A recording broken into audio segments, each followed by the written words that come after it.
Hello બાળકો, જય શ્રી કૃષ્ણ. મજામાં બધા? ઓકે, આપણે ચાર ગતિમાં હવે આપણો અંત ભાગ છે. આ ચાર ગતિનો લાસ્ટ દાખલો છે. પછી આપણે જેડબલી નીટમાં પૂછાયેલા અમુક પ્રશ્નો છે અગત્યના, એ પણ તમને કરાવું છું. પણ પહેલા અત્યારે જે દાખલો લખેલો છે એ ધ્યાનથી જુઓ, કારણ કે એ પણ જેડબલી નીટમાં પૂછવા લાયક દાખલો છે.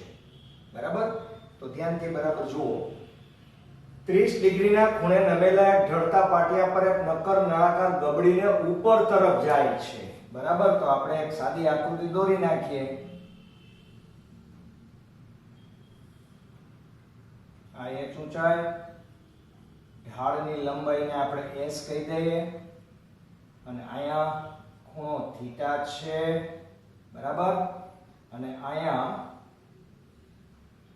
આ નક્કર નળાકાર છે કે જે અહીંથી પ્રારંભિક વેગ u સાથે ગતિ કરે છે, અથવા તેનું દ્રવ્યમાન કેન્દ્ર vcm જેટલા વેગથી ગતિની શરૂઆત કરે છે. તમને ખબર છે કે આ ધીમે ધીમે ધીમે ધીમે કરતા પ્રતિપ્રવેગી કરતો જશે, અને જ્યારે તે ટોચ ઉપર પહોંચે, મહત્તમ ઊંચાઈએ પહોંચે, ત્યારે તેની ગાડી અટકશે. એટલે એનો અંતિમ વેગ શૂન્ય થશે.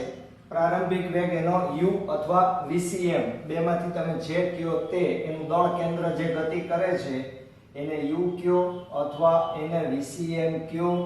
બરાબર 5 મીટર પ્રતિ સેકન્ડ. ઓકે? અને થીટા બરાબર 30 ડિગ્રી. તો કેટલો ઉપર જશે, એટલે કે ઢાળ ઉપર એની લંબાઈ ક્યાં સુધી તે જશે એ s આપણે ગોતવાનો છે. ઉપરાંત એને સમય કેટલો લાગશે પાછો આવતા. બે પ્રશ્ન છે કે પાટિયા ઉપર કેટલો ઉપર જશે અને તળિયે પાછા આવવા માટે લાગતો સમય શોધો. તો અહીંથી ઉપર જવાનો ટાઈમ આપણને મળી જાય, તો જેટલો ટાઈમ ઉપર જવાનો છે એટલો જ નીચે આવવાનો હોય. એટલે ડબલ ટાઈમ કરી નાખશું, પણ પહેલા સિંગલ ટાઈમ તો શોધવો જ પડે. રાઈટ? અચ્છા, હવે બરાબર ધ્યાનથી જુઓ.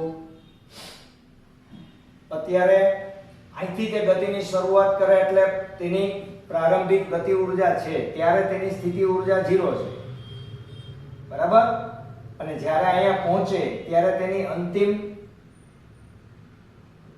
ગતિ ઊર્જા 0 છે, પણ અંતિમ સ્થિતિ ઊર્જા મહત્તમ છે mgh જેટલી.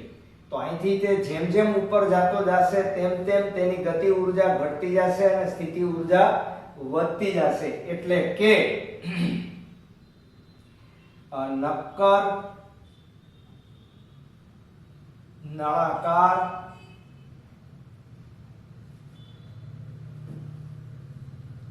ઉપર જતો જશે તેમ તેમ તેની ગતિ ઊર્જા નું સ્થિતિ ઊર્જા માં રૂપાંતરણ થતું જશે. એટલે કે મેળવેલી સ્થિતિ ઊર્જા બરાબર ગુમાવેલી બે પ્રકારની સ્થિતિ ઊર્જા mu સ્ક્વેર વત્તા 1/2 i ઓમેગા સ્ક્વેર. અહીંયા v સ્ક્વેર vcm સ્ક્વેર ને બદલે મેં u સ્ક્વેર લખ્યું છે. બે વસ્તુ એકની એક જ છે. બરાબર? તો હવે આ સમીકરણ 1 માં ધ્યાનથી બરાબર જુઓ. i બરાબર શું મુકાશે કયો? 1/2 mr સ્ક્વેર. શું કામે? કારણ કે પોલો નળાકાર નથી, નક્કર નળાકાર છે. પોલો નળાકાર હોત તો mr સ્ક્વેર આવત, અને નક્કર નળાકાર છે એટલે 1/2 mr સ્ક્વેર આવશે. પ્લસ ઓમેગા બરાબર તો તમે v અપોન r છે, v ને બદલે આપણે u લીધો છે. ઉપરાંત આ h નથી આપણી પાસે અને શોધવાનો નથી, આપણે તો s શોધવાનો છે. તો આકૃતિ પરથી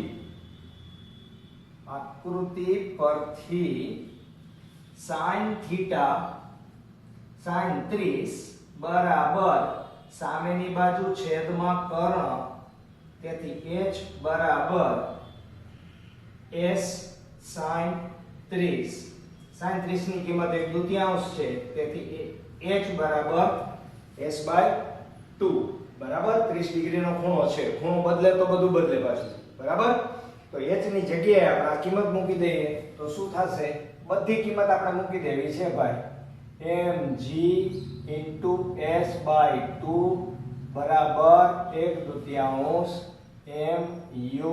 સ્ક્વેર વત્તા 1/2 ગુણ્યા 1/2 mr સ્ક્વેર ગુણ્યા u square upon r square.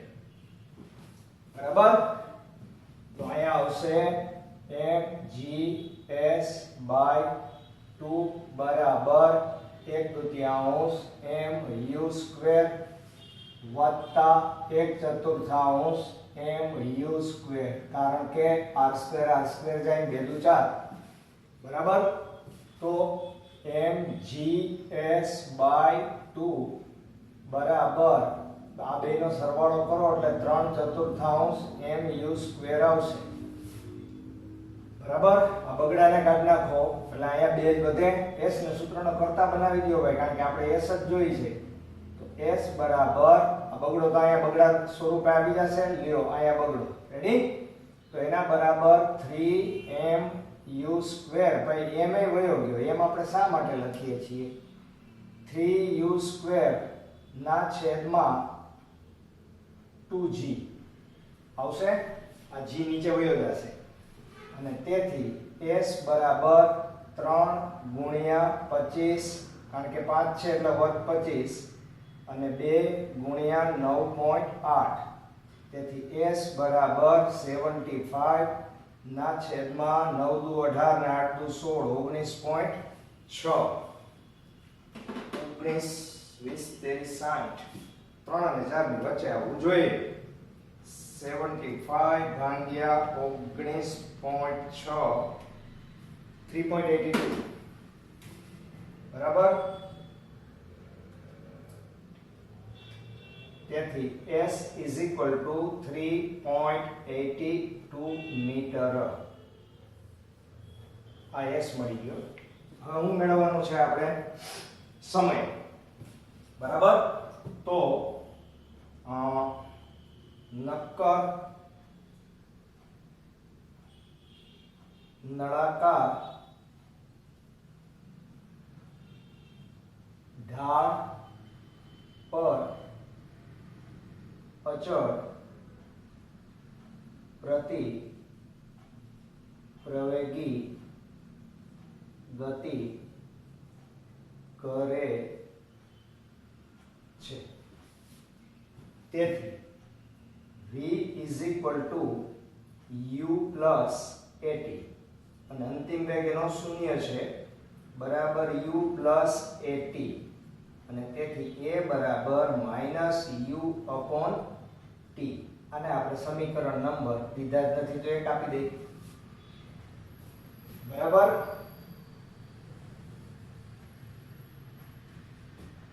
તથા v square minus v0 square બરાબર 2a, અને d ને બદલે આપણા ઢાળની લંબાઈ s છે, અંતરી s કાપે છે.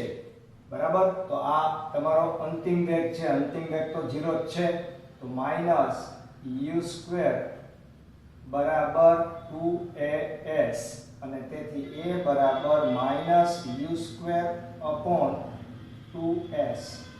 બરાબર, તો આને આપણે સમીકરણ નંબર કેટલા આપી દઈએ? 2. કારણ કે આપણે પ્રવેગ જોતો નથી એટલે પ્રવેગનો લોપ કરવો પડે ભાઈ, એટલે આપણે બંને સૂત્રો અચળ પ્રવેગી ગતિના લખી અને પ્રવેગને સમાન દિશામાં રાખી અને આપણે લોપ કરી નાખશું. તો 1 અને 2 પરથી બે માઈનસ એ નીકળી જશે ભાઈ, એટલે અમે સમય કોઈ દિવસ માઈનસ હોય નહીં ભાઈ. u square upon 2x. બરાબર, એટલે અહીંયા એક એક u આવી ગયો, અને તેથી t is equal to 2 2s/u.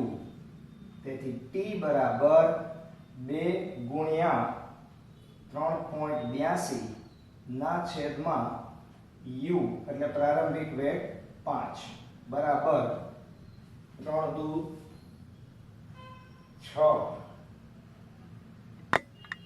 અને 5 એટલે 1.51 ની આસપાસ આવશે બરાબર આટલી સેકન્ડ. આ સેકન્ડે તે ઉપર પહોંચશે અને એટલો જ સમય પાછો નીચે આવશે અને તેથી મુસાફરી નો કુલ સમય બરાબર 1.51 વત્તા 1.51 બરાબર લગભગ 3.02 અથવા 3 સેકન્ડ એ ચાલે ભાઈ. 3 સેકન્ડમાં એ નળાકાર પાછો નીચે આવતો રહેશે. Okay clear? ચાલો તો લખી લ્યો ફટાફટ એટલે આપણે આગળ કંઈક વધારાની પ્રેક્ટિસ કરીએ. યસ બાળકો, કોઈ એક સમક્ષિતિજ 2019 માં બે પ્રશ્ન હતા ગબડતા અને ફરતા બંને પદાર્થો માટે. કોઈ એક સમક્ષિતિજ તળિયા પર 100 કિલોગ્રામ દળ અને 2 મીટર ત્રિજ્યાની એક તકતી ગબડે છે. તેના દળ કેન્દ્રની ઝડપ 20 સેન્ટીમીટર પ્રતિ સેકન્ડ છે. તો તેને રોકવા કેટલું કાર્ય કરવું પડશે? તો કે તે જેટલી ગતિ ઊર્જા ગુમાવે એટલું જ કાર્ય કરવું પડે. એટલે કે આપણો કાર્ય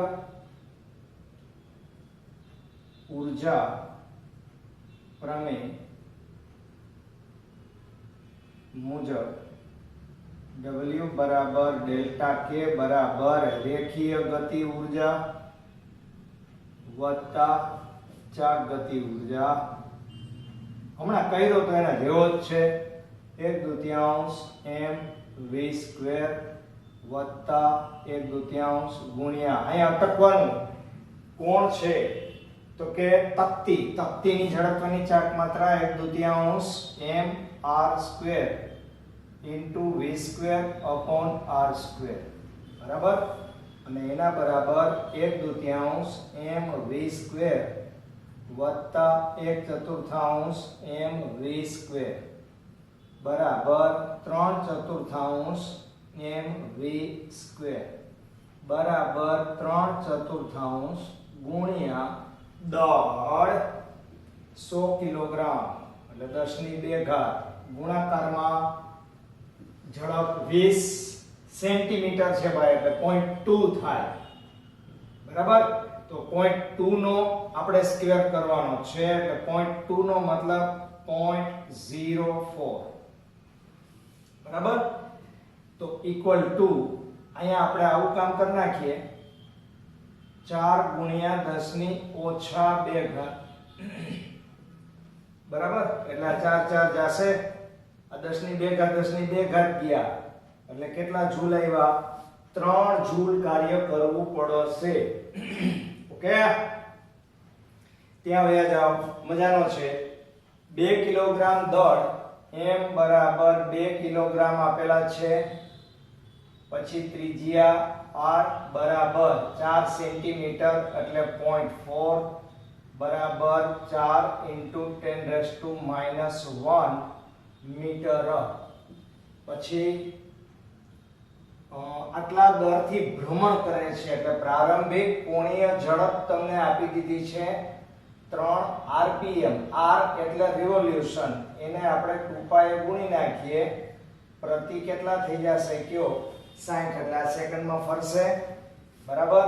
તો ઇક્વલ ટુ અહીંયા કેટલા આવશે 3 દુ 6 ને ભાગ્યા 60 એટલે છેદમાં 10 એટલે 0.1 પાઈ રેડિયન પ્રતિ સેકન્ડ બરાબર. તો 2π ભ્રમણ પછી તેને રોકવા માટેનું જરૂરી ટોર્ક આપણે શોધવાનું છે ભાઈ. તો આપણા માટે અંતિમ કોણીય ઝડપ 2π ગુણ્યા 2π બરાબર 4π સ્ક્વેર રેડિયન. બરાબર? નહીં, આ ઓમેગા નથી આપ્યો, તમને ખાલી ભ્રમણ આપ્યા છે. ભ્રમણનો મતલબ થીટા થાય ભાઈ, ઓમેગા ના થાય. બરાબર? થીટા આટલા આપ્યા છે. હવે જુઓ ધ્યાનથી કે આપણે ટોર્ક જોઈએ છે, તો ટોર્કનું સૂત્ર ટોર્ક T બરાબર I આલ્ફા. આમ વિચારવાનું કે I તો ઠીક છે, ચાલો આપણે તમને જે આપેલું હશે નક્કર નળાકાર એ તકતી જ છે, પણ આલ્ફા આપણી પાસે નથી, તો આપણા આ એક ઘટક અને આ બે ઘટક ને આધારે આપણે આલ્ફા મેળવી લેશું. બરાબર? અને રોકવાનું છે એટલે અંતિમ ઝડપ તો એની શૂન્ય જ છે, એટલે omega square minus omega 0 square બરાબર 2 આલ્ફા થીટા. આપણું અચળ કોણીય પ્રવેગનું સૂત્ર છે, અંતિમ 0 છે. બરાબર? તો આલ્ફા બરાબર શું થશે? આલ્ફા બરાબર ઓમેગા 0 સ્ક્વેર છેદમાં 2 થીટા. રાઈટ? તો ઓમેગા 0 સ્ક્વેર એટલે 0.01 પાઈ સ્ક્વેર ના છેદમાં 2 ગુણ્યા થીટા એટલે 4 પાઈ સ્ક્વેર. બરાબર? તેથી આલ્ફા ઇઝ ઇક્વલ ટુ આ બે પાઈ સ્ક્વેર જાય. રાઈટ? અને અહીંયા આવશે 8. તો 0.01 કાઢવા હોય તો નીચે બે 0 લગાડી દઈએ આપણે, તો 1/800 રેડિયન પ્રતિ સેકન્ડ સ્ક્વેર. આ આલ્ફા મળી ગયો. અને આલ્ફા મળી ગયા પછી હવે તમારું કામ છે એ બહુ સિમ્પલ છે. ટોર્ક નું સૂત્ર લખી નાખો. ટોર્ક T બરાબર 1/2 mr સ્ક્વેર ઇન્ટુ આલ્ફા. બધાની કિંમત મૂકી દો. 1/2 ગુણ્યા 2 કિલોગ્રામ ગુણાકારમાં ત્રિજ્યા નો સ્ક્વેર એટલે 16 ઇન્ટુ 10⁻² ઇન્ટુ આલ્ફા એટલે 1/800. 800 એટલે 8 ઇન્ટુ 10⁻². બરાબર? તો અહીંયા 2 ગયા અને અહીંયા 8 દુ 16 એટલે બગડો તો છે જ. અને ગુણાકારમાં 10 ની ઉપર આપણે ઘાત ક્યાંક લગાડવામાં ભૂલી ગયા ભાઈ. r સ્ક્વેર એટલે r સ્ક્વેર એટલે 16 ઇન્ટુ 10⁻². દળ તમારું 2 કિલોગ્રામ બરાબર છે. અને 1/800 એ પણ બરાબર છે. તો અહીંયા 2 1/2 અને કોણ છે? નક્કર નળાકાર જ છે. તો એક ઘાતનો કેમ ડિફરન્સ આવ્યો? ડિફરન્સ ક્યાં આવ્યો ભાઈ?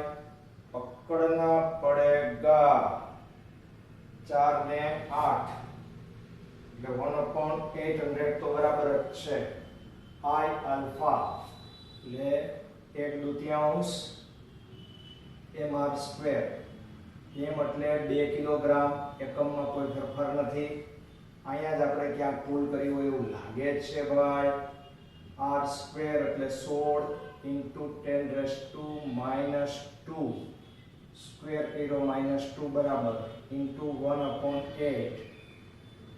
કારણ કે જવાબમાં આપણી ઘાત આવતી જ નથી. જો -4 ઘાત છે એટલે બે ના ગુણકમાં આવે. બરાબર? અને માઈનસમાં આવે એટલે આ બે માંથી એક આવવી જોઈએ નિયમ પ્રમાણે. 2 ગુણ્યા 10 ની ઓછા 4 ઘાત આપણા નિયમ પ્રમાણે આવે છે. બરાબર? છતાંય આપણે ફરીથી પાછું ચેક કરી લઈએ કે દળ તમને 2 કિલોગ્રામ. આપણે એની રકમ ચેક કરી લેશું ભાઈ. આપણે એની રકમ ચેક કરી લઈએ. રકમમાં 0.1 અને બરાબર 2 ગુણ્યા 4 સેન્ટીમીટર એટલે 0.4 10 ની 6 ઘાત ઓછા 2 એટલે અહીંયા 100 આવશે. 100 ને આ 800 એટલે 10 ની 4. ગમે ત્યાં ક્યાંક આપણી મિસ્ટેક છે ભાઈ. 4 સેન્ટીમીટર 0.4 0.4 બરાબર 4 સેન્ટીમીટર તો બરાબર જ છે. તો આપણે ક્યાં મિસ્ટેક કરી? 1/800 પણ બરાબર છે. તો આપણા સૂત્રમાં તો t = I આલ્ફા આપણે મૂક્યું એ પણ બરાબર જ છે. તો I બરાબર 1/2 mr² પણ બરાબર છે. તો આલ્ફા બરાબર 1/800 પણ બરાબર છે. બરાબર, અને 2 કિલોગ્રામ પણ બરાબર છે. તો આપણે અત્યારે આને પ્રિન્ટ મિસ્ટેક હોવી જોઈએ. પાછો હું તમને હમણાં ચેક કરી દઉં છું. બરાબર, અને ચેક કરીને આપણે લખી નાખીએ, કારણ કે આ રકમ જે લખેલી છે ને એમાં જ ક્યાંક પ્રિન્ટ મિસ્ટેક હશે ને કા આપણી ક્યાંક ગણતરીની એકાદી ઘાતમાં મિસ્ટેક હોવી જોઈએ. ઓકે, તો તમે લખી તો લ્યો છો. ઓકે,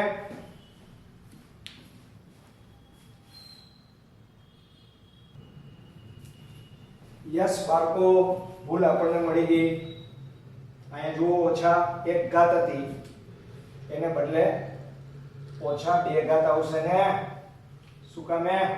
કારણ કે મીટરમાં છે, આપણી સાવ સામાન્ય ભૂલ હતી. એટલે અહીંયા વર્ગ થશે તો -4 થાય, અને વર્ગ થાય ને -4 થાય તો -4 ને 2 -6, એટલે આપણી ઘાત છે એ પકડાઈ ગઈ. નહીતર એકેય ઘાત આવતી નહોતી ભાઈ. બરાબર, એટલે -6 ઘાત આવશે. આપણી મિસ્ટેક અહીંયા હતી. ઓલરાઈટ, હવે લખી દો. ચાલો ફટાફટ.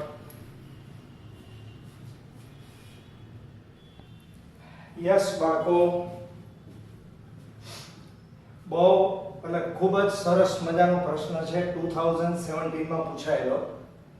સમાન જડત્વની ચાકમાત્રા વાળી બે તકતી તેના કેન્દ્રમાંથી પસાર થતી અને તકતીઓના સમતલને લંબ એવી નિયમિત અક્ષને અનુલક્ષીને ω1 અને ω2 જેટલી કોણીય ઝડપથી ચાક ગતિ કરે છે. હવે તેમના ભ્રમણની અક્ષો એકબીજા ઉપર સંપાત થાય તેવી રીતે તેમને એકબીજાના સંપર્કમાં લાવવામાં આવે છે. તો આ પ્રક્રિયામાં તેમની ઊર્જાનો ઘટાડો કઈ રીતે દર્શાવી શકાય? એટલે એનો કહેવાનો જે મતલબ છે એ કંઈક આવો છે કે આ અત્યારે પરિભ્રમણ અક્ષ છે, આ એક તકતી છે, એ ગોળ ગોળ ફરે છે. બરાબર, અને ω1 થી ફરે છે, અને બીજી તકતી અહીંયા છે એ ω2 થી ફરે છે. આની જડત્વની ચાકમાત્રા I છે, આની પણ જડત્વની ચાકમાત્રા I છે. તો બે અલગ અલગ કોણીય ઝડપથી ભ્રમણ કરે છે, પણ બંનેની ઝડત્વની ચાકમાત્રા સમાન છે. બરાબર, તો આપણે અહીંયા લખશું ભાઈ કે પ્રારંભિક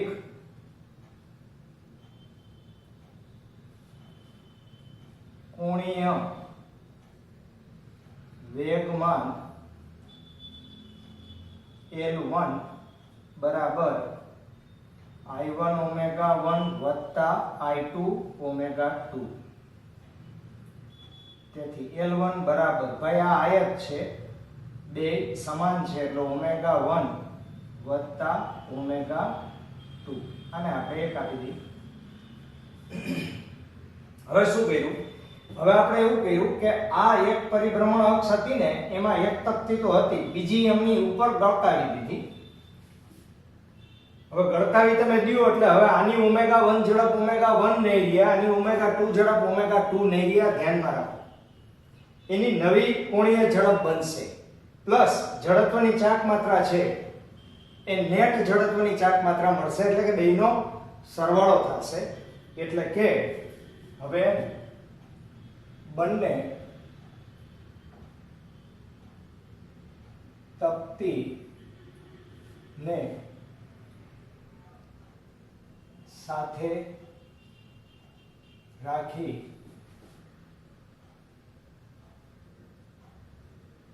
ઘુમાવતા તેનો પરિણામી કોણીય વેગ ઓમેગા હોય તો હવે કોણીય વેગમાન L2 બરાબર I1 વત્તા I2 ઇન્ટુ ઓમેગા.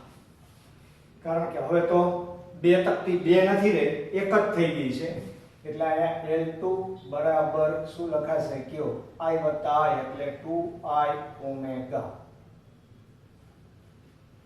પરંતુ કોણીય વેગમાનના સંરક્ષણના નિયમનું પાલન થાય એટલે L1 બરાબર L2 અને તેથી I into omega 1 plus omega 2 બરાબર 2I ઓમેગા.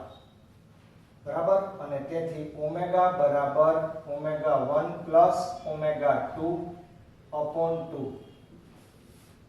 આને આપણે સમીકરણ નંબર 3 આપી દઈએ. બરાબર, અને હવે ઊર્જામાં થતો ઘટાડો બરાબર પ્રારંભિક ગતિ ઊર્જા માઈનસ સંયુક્ત તકતીની ગતિ ઊર્જા બરાબર 1/2 I ઓમેગા સ્ક્વેર વત્તા 1/2 I ઓમેગા 2 સ્ક્વેર માઈનસ 1/2 કૌંસમાં 2I ઇન્ટુ ઓમેગા સ્ક્વેર. બરાબર, આ 2I શું કામ થયું? કારણ કે હવે બે તકતી ભેગી થઈ ગઈ એટલે સંયુક્ત થઈ જાય આની જેમ. બરાબર, તો ઇક્વલ ટુ હવે આમાંથી જે કોમન નીકળશે એ 1/2 1/2 અને 1/2. આ બેને આપણે અહીંથી ઉડાડી દીધા. તો અહીંયા 1/2 I કોમન નીકળશે એટલે ઓમેગા 1 સ્ક્વેર વત્તા ઓમેગા 2 સ્ક્વેર માઈનસ I કૌંસમાં omega 1 plus omega 2 whole square છેદમાં એનો સ્ક્વેર એટલે 2 નો સ્ક્વેર 4. ઉપરથી કિંમત મૂકી મેં બીજું કાંઈ નથી કર્યું. અને તમારા ધ્યાન માટે કહી દઉં કે આ જે સાદુરૂપ અત્યારે હું આપી રહ્યો છું એ સાદુરૂપ મોટા ભાગની બુકની અંદર તમને ક્યાંય જોવા નહીં મળે. અને ઘણા વિદ્યાર્થીઓ એવું વિચારતા હોય કે ભાઈ ટૂંકી રીતે કરો, પણ ટૂંકી રીત કરવાથી શું થાય કે તમે બુકની અંદર કોઈ દાખલો ગણેલો જુઓ તો એ 3 સ્ટેપમાં ગણેલો હોય, પણ જો તમારી બુદ્ધિ સ્પીડમાં કામ કરતી હોય તો તમે એ શોર્ટની અંદર ગણી શકો. પણ પ્રારંભમાં કોઈ દિવસ એવા કાર્યક્રમ કરવા ન જવાય, નહીતર સાહેબ લખે ત્યારે આપણને સમજાઈ જાય બોર્ડ ઉપર, પણ જ્યારે આપણે આપણી મેળે ગણવા જઈએ ત્યારે આપણાથી ન થાય. બરાબર, એટલે ગણવાનો હંમેશા પ્રયત્ન પહેલા કરજો. ઇક્વલ ટુ અહીંયા આવશે 1/2 I ઓમેગા 1 સ્ક્વેર વત્તા ઓમેગા 2 સ્ક્વેર માઈનસ, હવે આને તમે I આમાંથી કોમન કાઢી નાખો તો માઈનસ ઓમેગા 1 સ્ક્વેર વત્તા ઓમેગા 2 સ્ક્વેર વત્તા 2 ઓમેગા 1 ઓમેગા 2. ખાલી અવયવ પડ્યા ભાઈ, બીજું કાંઈ નથી કર્યું. છેદમાં 4, આમાંથી I ખાલી કોમન કાઢી લીધો છે, બીજું કાંઈ નથી કર્યું. બસ આનું સાદુરૂપ આપી દો. તમે આનું સાદુરૂપ આપી દેશો. અહીંયા 2 દુ 4 થઈ ગયા. બરોબર, તો અહીંયા 1/2 I અને ઓમેગા સ્ક્વેર છે એટલે આનો 4 થાય. બરાબર, અને અહીંયા I કૌંસમાં 1/2 I ઓમેગા સ્ક્વેર 4. ઓકે, તો અહીંયા આવશે 4 ઓમેગા સ્ક્વેર વત્તા 4 omega 2 square minus 2 omega square નો ઓમેગા સ્ક્વેર એટલે છેદમાં 4 થાય ને, છેદમાં 4 આવશે એટલે ઓમેગા સ્ક્વેર બરાબર આ 4 ને આ 2 અહીંથી આપણે વયા ગયા ભાઈ. બરાબર, તો આમાંથી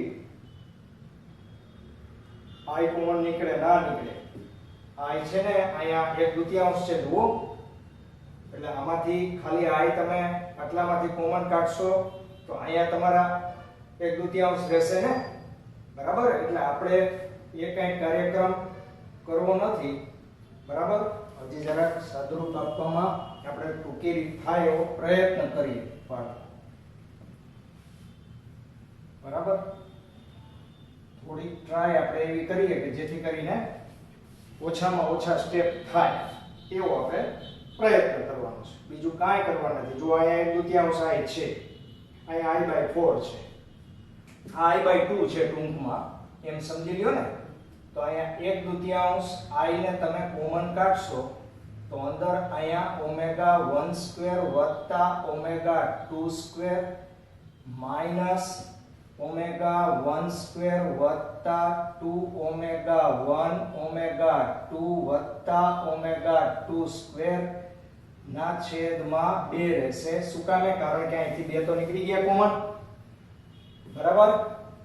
બસ તો પતી ગયું કામ. હવે 1/2 I જો આ બગડાના I ગુણી નાખશો એટલે 2ω1² વત્તા 2ω2² માઈનસ ω1² માઈનસ 2ω1 ω2 માઈનસ ω2² એટલે અહીંયા અંદર શું વધશે મને કયો? ω1² માઈનસ 2ω1 ω2 વત્તા ω2² ના છેદમાં 2. 2 ની કઈ જરૂર નથી, 2 ને બહાર કાઢી લો તો 1/4 into I કૌંસમાં ω1² માઈનસ ω2², બરાબર. તો આવું ઓપ્શન હોવું જોઈએ, પહેલું જ ઓપ્શન છે આપણું. તો બાળકો ખાસ ધ્યાન રાખજો કે આવા સાદુરૂપ છે એ ક્યાંય કોઈ બુકમાં ન હોય, એટલે આપણી નોટમાં હંમેશા નોટ ડાઉન કરી લેવા. હવામાં વાતો કરવી નહીં, હવામાં વાતો કરવાથી યાદ નથી રહેતું. જ્યાં સુધી તમે ખુદ પોતે તમારી બોલપેનથી તમારી નોટમાં એ દાખલાની રકમ જોઈને તમે ખુદ પોતે ન ગણો ત્યાં સુધી ના આવડે. ઓકે, ચાલો લખી લ્યો ફટાફટ. યસ બાળકો, આ બીજો પ્રશ્ન તમે આગળ જે હમણાં મેં તમને કરાવ્યો આ એના જેવો જ છે, પણ છતાં આમાં કંઈક ફેરફાર છે. એ ફેરફારને કારણે મેં આ લખેલો છે કે જેથી કરીને સેમ ટાઈપના છતાં પણ થોડો ફેરફાર હોય તો દાખલો કેમ થાય એ સમજવા માટે મેં તમને આ રકમ આપેલી છે. જુઓ, અહીંયા આગળ 2 તકતી હતી, અહીંયા 2 તકતી છે, પણ અહીંયા આગળ બંને તકતીની જડત્વની ચાકમાત્રા સરખી હતી, અહીંયા જુદી જુદી છે. I1 જડત્વની ચાકમાત્રા ધરાવતી એક તકતી તેને લંબ એવી અક્ષને અનુલક્ષીને ω1 જેટલા કોણીય વેગથી ભ્રમણ કરે છે, બરાબર. તો આપણે અહીંયા આ અક્ષ અને આ તકતી ભ્રમણ કરે છે, બરાબર. આ તકતીની જડત્વની ચાકમાત્રા I1 છે અને આ જે ભ્રમણ કરે છે એ ω1 થી ભ્રમણ કરે છે, રાઈટ. હવે તેની અક્ષ આ અક્ષ I2 જડત્વની ચાકમાત્રા ધરાવતી સ્થિર તકતીની અક્ષ પર સંપાત થાય તે રીતે રાખતા. હવે આની ઉપર બીજી તકતી અહીંયા ગણકાવી દેવાની છે આપણે, પણ ઈ તકતીની જડત્વની ચાકમાત્રા જે બીજી તમે અહીંયા ગોઠવો એની જડત્વની ચાકમાત્રા I2 છે, પ્લસ એ ઉની જેમ ω2 થી ભ્રમણ નહોતી કરતી, એટલે કે એની પ્રારંભિક કોણીય ઝડપ છે એ શૂન્ય છે, સ્થિર તકતી છે. જુઓ અહીંયા લખેલું છે સ્થિર તકતી, એટલે અહીંયા ω2 નો કોઈ પ્રશ્ન ઊભો થતો નથી. બીજી તકતી તો સ્થિર હતી ને આપણે ગણકાવી દીધી, બરાબર. રાખતા હવે બંને તકતી, કારણ કે હવે એક તકતી ω1 થી ફરતી હતી, બીજી તકતી તમે અંદર દાખલ કરશો એટલે ω1 થી નહીં ફરે, પણ એની કોણીય ઝડપ બદલશે. એ બદલાયેલી કોણીય ઝડપ ધારો કે ω જેટલી હોય તો તકતીના ઘર્ષણને લીધે વ્યય પામતી ઊર્જા ગણો. એટલે આપણે કરતા હતા એનું એ જ કામ કરવાનું છે. પ્રારંભિક કોણીય વેગમાન બરાબર બંને તકતી જોડાયા બાદનું વેગમાન, કોણીય વેગમાન. ઓકે, તો પ્રારંભિક કોણીય વેગમાન કેટલું છે તો કે I1 ઓમેગા 1 એકલી અટુલી. હવે બીજી તકતી એના ઉપર ભેગી થઈ ગઈ એટલે I1 વત્તા I2 અને બેયનો સંયુક્ત કોણીય ઝડપ થઈ ગઈ ઓમેગા. કોણીય વેગમાનના સંરક્ષણના નિયમનું પાલન થાય અને તેથી ઓમેગા બરાબર I1 ના છેદમાં I1 વત્તા I2 ઇન્ટુ ઓમેગા 1 અને એક આપી દો. અને હવે વ્યય પામતી ઊર્જા બરાબર પેલી તકતીની ઊર્જા 1/2 I1 ઓમેગા 1 સ્ક્વેર પ્રારંભિક. બીજી તકતીની ઊર્જા ન હોય કારણ કે સ્થિર હતી એટલે ઓમેગા 2 0 છે એટલે નહીતર આવતી હતી I2 ઓમેગા 2 સ્ક્વેર. યાદ આવ્યું? અહીંયા નહીં આવે. અહીંયા સીધી એક જ તકતીની અને માઈનસ 1/2 કૌંસમાં I1 વત્તા I2 આ સંયુક્ત થઈ ગઈ તે અને એની ઝડપ ઓમેગા સ્ક્વેર. બરાબર? તો હવે આપણે ઓમેગા સ્ક્વેર ની કિંમત અહીંયા મૂકી દેવાની, બીજું કાંઈ કરવાનું નથી. 1/2 I1 omega 1 square minus 1/2 I1 plus I2 into I1 square છેદમાં I1 પ્લસ I2 નો સ્ક્વેર ઇન્ટુ ઓમેગા 1 સ્ક્વેર. બરાબર? તો equal to 1/2 I1 omega 1 square minus 1/2 જો આ એક ઉડી જશે સરવાળા વાળું એટલે અહીંયા I1 સ્ક્વેર છેદમાં I1 વત્તા I2 ઇન્ટુ ઓમેગા 1 સ્ક્વેર. બરાબર? કોમન નીકળે કાઢી નાખો ભાઈ. 1/2 I1 ઓમેગા 1 સ્ક્વેર કોમન નીકળશે જો છેદ બેમાં. ઓકે, તો અહીંયા શું રહેશે? એકડો ઓછા અહીંથી 1/2 એ નીકળી ગયા, I1 એ નીકળી ગયો, આ નીકળી ગયું તો 1/I1 વત્તા I2. ભાઈ 1/ નહીં વધે, એક I1 નીકળો છે, એક I1 તો અહીંયા બાકી છે. બરાબર? એક I1 તો છે. ઓકે, તો equal to 1/2 I1 omega 1 square કૌંસમાં આમાંથી આ બાદ કરશું તો હું ઉડી જશે ભાઈ, I1 ઉડી જશે તો I2 ના છેદમાં I1 વત્તા I2. તમારી સરળતા માટે ગોઠવી દો 1/2 I1 I2 છેદમાં I1 વત્તા I2 ઇન્ટુ ઓમેગા 1 સ્ક્વેર. હવે માની લો કે દાખલાની સિચ્યુએશન આ જ છે પણ બેયની ઝડપની ચાક માત્ર સરખી આપી હોત તો I1 બરાબર I2 થાત, I1 બરાબર I2 થાત તો અહીંયા શું થાત? I સ્ક્વેર અને અહીં 2I તો I જાત કે ના જાત? બરાબર? I સ્ક્વેર ના અહીંયા 2 એટલે I/2 વધત તો શું આવત? 1/4 I ઓમેગા 1 સ્ક્વેર. બરાબર? પણ અત્યારે તો બેની ઝડપની ચાક માત્રા જુદી જ. ભાઈ ઓપ્શન તો જુઓ, ટ્વિસ્ટેડ નથી ને? ના. ચાલો આ ડી જવાબ આપણો રેગ્યુલર છે. ઓકે બાળકો, ચાલો ફટાફટ કરો અને લખી લ્યો.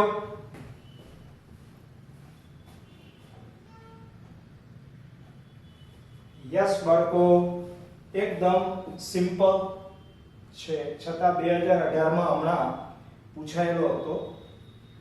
એક નક્કર ગોળો ગબડતી ગતિ કરે છે. ગબડતી ગતિમાં પદાર્થની રેખીય ગતિ ઊર્જા kT તથા ચાક ગતિ ઊર્જા kr હોય તો રેખીય ગતિ ઊર્જાના છેદમાં કુલ ઊર્જા તમને પૂછી તો આપણે kT અને kr મેળવી લઈએ.